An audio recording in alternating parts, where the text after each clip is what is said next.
Sa trabaho, syempre, trabaho lang yun. Trabaho lang yun. Ay kayo nyo bang humila ng tapete na... Ay kayo nyo bang namin hindi pumayag.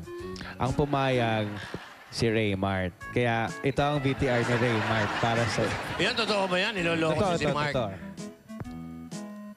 Wala rin. Okay. Hindi, okay naman sila. Nakakatuwa rin yung mga ganun, yung mga dating... kung sakaling alukin kayo ng pelikula, okay lang sa'yo? O naman po, okay lang po yun. Dahil pagdating sa trabaho, syempre, trabaho lang yun. Trabaho lang yun. Ay kayo nyo bang humila ng tapete ng lamesa na hindi nababa?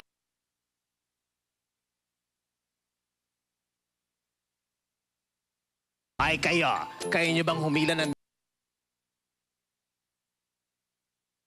Trabaho lang yun. Trabaho lang yun. Ay kayo nyo bang humila ng tapete ng lamesa na hindi nababasag ang pinggan at baso, ha? Hindi simple yan. Mukha ngang imposible eh.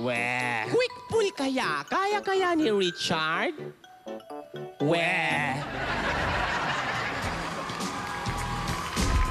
Nandito tayo ngayon sa Hila Oops Challenge. At ang challenge para sa akin today ay simple lang. Kailangan mahila ko tong tablecloth dito nang hindi nababasag yung mga nasa taas.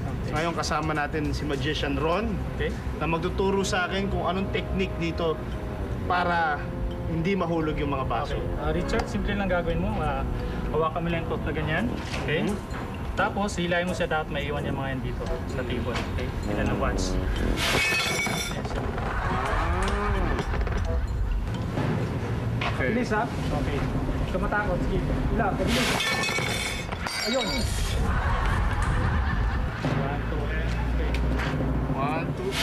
2. Yun.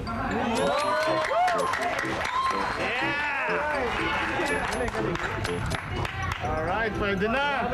Galing. Congrats. Alright. Galing. Oh. Bilis. Bili. Wala pang 3 oras. Ano pang matuturo mo sa akin? Ayun. Di ba? Ayun. Baka tsamba lang eh. Baka sabihin tsamba. Isa pa. Ayan. Baka sabihin Ginanahan mo si Richard. Oo. Ayan.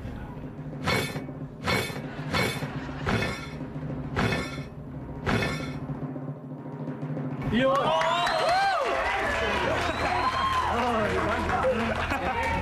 Galing. Yeah!